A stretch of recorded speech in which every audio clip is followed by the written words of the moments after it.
O Trovejar do Silêncio, Joel Goldsmith, capítulo 16. Você pode ser o filho do seu pai. Nenhuma parte do Sermão da Montanha é mais desafiadora do que o ensinamento de não só amarmos nossos semelhantes como a nós mesmos, como, do mesmo modo, nossos inimigos. A reação a um tal mandamento depende da resposta que dermos à pergunta: existem dois poderes? Existirá algo ou alguém fora do alcance do poder de Deus? Quais as limitações que nós colocamos ao poder de Deus? Até que ponto acreditamos que Deus possa atuar desse lado da rua, mas não do outro lado? De acordo com o mestre, não chameis a ninguém sobre a terra de vosso Pai. O vosso Pai é um só e está no céu. Assim, ninguém tem um pai americano, inglês ou russo, um pai branco, preto ou amarelo, um pai oriental ou ocidental. Há apenas um Pai, o Pai do céu, que é o princípio criativo que rege cada um de nós e a tudo o que existe. Poderá existir quem, por ignorância a tais princípios, não conheça ainda essa verdade sobre si mesmo e, por isso, não a possa vivenciar, o que, entretanto, não impede que nós a conheçamos. Se formos ao altar para orar, não aceitando em nosso coração que todos os homens sejam filhos do mesmo Pai, e por isso, irmãos, melhor faremos em parar de orar por nós mesmos, nos afastar do altar, sentar quietos e resolver dentro de nós que, antes de podermos esperar encontrar a Deus, deveremos nos reconciliar com nossos irmãos. O tanto que pudermos evitar pensar numa pessoa como ser humano, pensar em seus pais, em sua educação, no meio onde cresceu e vive, assim como nos demais fatores que possam ter contribuído para a discórdia ou harmonias atuais. Mantendo nossa mente fixada em Deus, percebendo que todas as coisas emanam de Deus e que tudo o que vive e se move tem o seu ser em Deus, será o quanto poderemos amar nosso vizinho, mesmo que seja um inimigo. Quero alertar que não há só pecadores com culpas tão grandes quanto as nossas, mas que há pecadores muito piores do que nós neste momento, alguns dos quais parecem estar muito além da possibilidade de regeneração e muito menos de redenção espiritual. Mas apesar disso nos afligir, Deus é o único Pai, Espírito e alma do homem. Para sermos espiritualmente completos, harmonizados e inteiros e gozarmos o reino de Deus no mundo, é necessário que, além de ter o conhecimento da verdade sobre nós mesmos e sobre os que estão dentro de nossa órbita, ampliemos nosso campo e reconheçamos a verdade universalmente, de forma a não mais considerarmos uma pessoa como separada, afastada de Deus ou indigna de ser filha de Deus e por isso apartada em sua casa. Este não é um mundo feito de coisas e pessoas separadas. Em vez disso, parece mais com os dedos que saem da palma da mão, aparentemente separados, mas partes integrantes da mão. Qualquer coisa que ocorra na palma flui para os dedos, ou se parece então com as ilhas do Havaí. Vistas de cima, parecem ser 6 ou 7 ilhas separadas e distantes umas das outras. Se, porém, pudermos nos aprofundar o suficiente na água, veremos que as ilhas do Havaí constituem, na realidade, uma peça única de terra, uma única ilha com 6 ou 7 projeções para o alto, unidas pela sua base. E é isso que podemos ver além da superfície, ao olharmos dentro do coração de toda a humanidade, e não há dúvida de que perceberemos que estamos todos unidos no solo comum de Deus. Há um terreno que nos é comum, e tal terreno é Deus. Cada um de nós é simplesmente uma projeção, uma individualização desse uno, e quando penetramos a casca da vida exterior, logo descobrimos que não estamos sós, mas estamos em contato com a fonte da infinitude. Somos um com Ele. Ele que se manifesta como nossa experiência individual. Se procurarmos por Deus honestamente, como um modo de vida e não apenas como um meio para um fim almejado, não só descobriremos que somos um com o Pai, mas também que não há homem, mulher ou criança no mundo que não seja um com Deus e que não tenha um centro espiritual. Não faz diferença o quanto tenha de vilania ou o quanto possa com um diabo aparentar. Em qualquer pessoa há uma centelha espiritual, o terreno comum da união com Deus. É fácil reconhecer essa verdade acerca de nós mesmos. É agradável e satisfatório pensar isso de nossos amigos e parentes. Mas é muito mais importante para o nosso crescimento espiritual sermos capazes de ir além, olhando apenas para a verdadeira identidade daqueles que amamos e admiramos, e perceber que tudo isso é também verdade para aquele de quem menos gostamos, independentemente de sua origem e condição de vida. Deus é o princípio criativo em cada homem, e tudo o que o Pai tem e é, aquele também tem e é. Deus constitui o ser individual, e quando estamos em presença daqueles que isso compreendem, estamos em paz e podemos viver e trabalhar nessa atmosfera de júbilo. Quando liberamos todos incondicionalmente das obrigações humanas e os mantemos unidos apenas por uma relação de amor, todos sentem sua liberdade. De tal liberdade traz uma grande alegria, por não ser esperada ou não ter sido solicitada, tida como uma obrigação.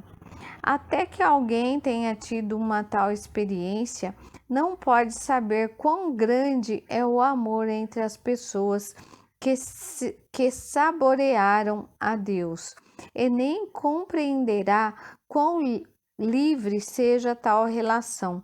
No nível humano, o amor à família é, para a grande maioria, não o amor verdadeiro, mas sim um alto amor, um desejo de posse. Somente quando o Espírito de Deus toca alguém, pode esse alguém sentir o amor espiritual, que não é limitado à família, mas se estende a todos os semelhantes e inimigos próximos ou distantes. Geralmente, o amor humano é completamente pessoal e egoísta, aplicando tempo, dinheiro e esforços para si mesmo, raramente para os outros. Contudo, quando o Espírito de Deus toca alguém, o amor universal brota nele, amor sem objeto, a menos que consideremos o mundo todo como objeto. Surpreendentemente, esse amor universal aprofunda e reforça o amor que a pessoa sente pela sua família próxima. É um amor tão completo que cada membro da família tem o sentimento de, embora distinto, pertencer ao conjunto por ser um com Deus.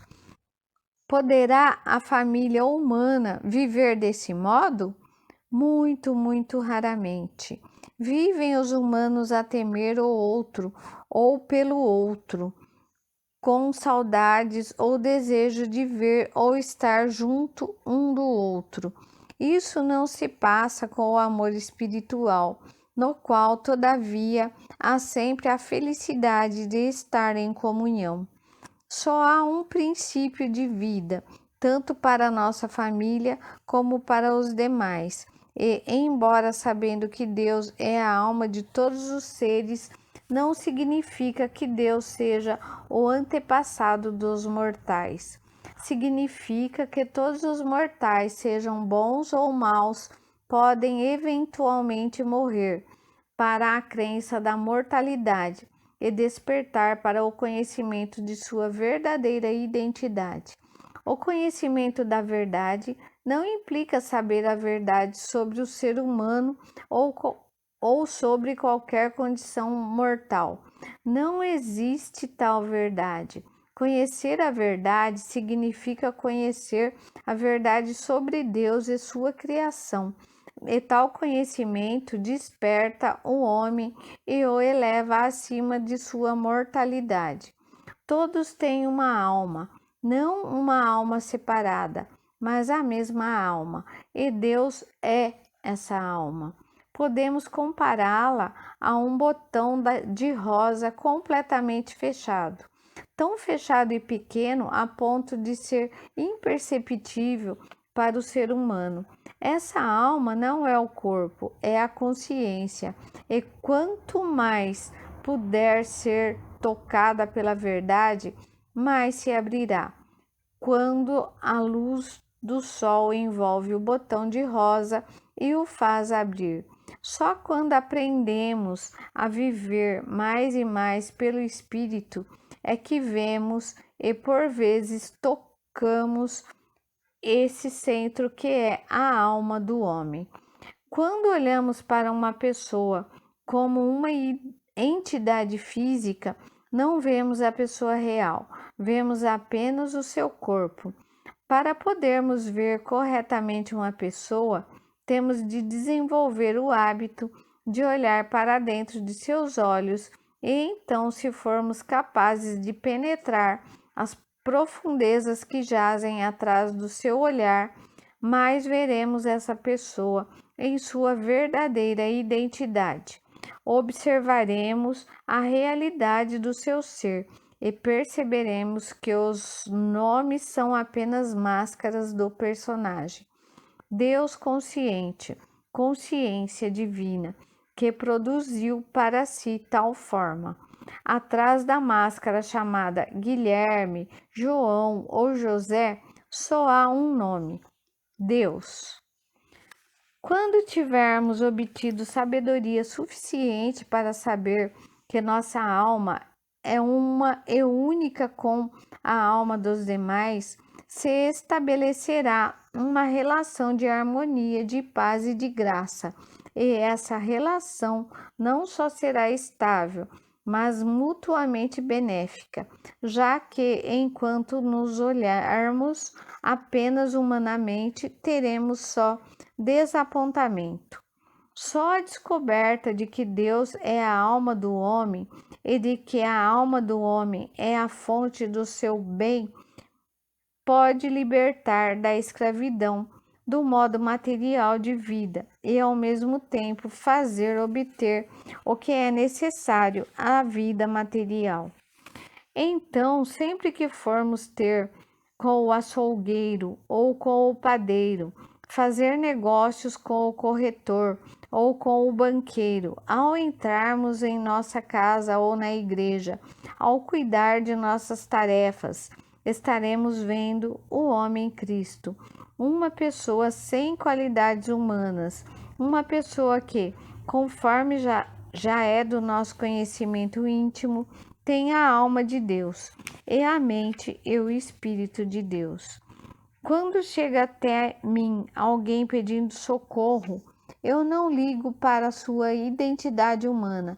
Reconheço, obviamente, que se trata de uma pessoa, mas a pessoa que eu vejo não tem qualidades em si mesma. É uma pessoa que tem qualidades divinas, estejam ou não atualmente manifestadas. No meu trabalho, dentro de instituições penais, aprendi a nunca olhar para um homem como para um encarcerado por furto, assassinato ou outro tipo de criminalidade. Para mim, não havia presos culpados de crimes, havia homens, e eu não procurava indagar seu passado mais do que o passado dos estudantes que vinham até mim. Sabia o que era de fato tais homens, assim como sabia, por vezes, melhor que eles próprios, o que eram meus estudantes, que ainda estavam algo imersos em sua identidade humana. Achavam que eram compostos parcialmente de bem e de mal, e em parte de qualidades indiferentes. Mas eles não são nada disso. São pessoas que tiveram suas mentes formadas, pessoas moldadas por experiências pré-natais, pelo meio dos primeiros anos de vida doméstica, pela infância, pela vida escolar e mais tarde pelas experiências pessoais mundo afora. Todas essas experiências não formaram uma pessoa, mas uma caricatura. Seria como acreditar que Laurence Olivier fosse Hamlet, quando apenas se identificou com o personagem, vestindo suas roupas e maquiando o rosto. Com todos esses artifícios, continua sendo Laurence Olivier, mas um espectador muito jovem que tenha ido ao teatro pela primeira vez poderá acreditar que esse homem vestido de Hamlet seja de fato Hamlet. Contudo, um adulto saberá que ao cair o pano, toda a maquiagem será removida e voltará a aparecer Sir Lawrence. E assim é também conosco. Todos temos características humanas, algumas boas, algumas más, outras indiferentes, algumas que admiramos nos outros e outras de que não gostamos. Mas isso não é de fato você ou eu. É a máscara que construímos para nós desde que nascemos. É a representação de nós mesmos para o mundo. É o papel que interpretamos por uma ou outra razão. Mas se pudermos deixar isso de lado, se houver algo como um fechar de cortina e pudermos ir para o nosso camarim e remover a maquiagem, veremos a nós mesmos como portadores apenas das qualidades divinas, sem qualidades só nossas, nem boas que nos façam esperar o apreço, nem más condenáveis. Como seres humanos, não somos espirituais nem perfeitos, a despeito do que possamos ter aprendido na metafísica. Como seres humanos, não somos nenhuma dessas coisas. Somos pessoas. Você e eu somos pessoas, mas por trás da máscara há Deus, que constitui a pessoa que somos. Tomemos cuidado para não atribuir a ninguém qualidades boas. Ninguém é espiritual, ninguém é perfeito e ninguém é bom. Somos pessoas, homem, mulher, criança, mas o que somos de fato é tudo o que Deus é. Assim, em vez de usarmos as palavras ele, ela ou tu, Retornemos à palavra Deus e vejamos o que Deus é e descubramos o que a pessoa é. Deus, o invisível, mostrando-se externamente como Deus visível, Deus o Pai e Deus o Filho.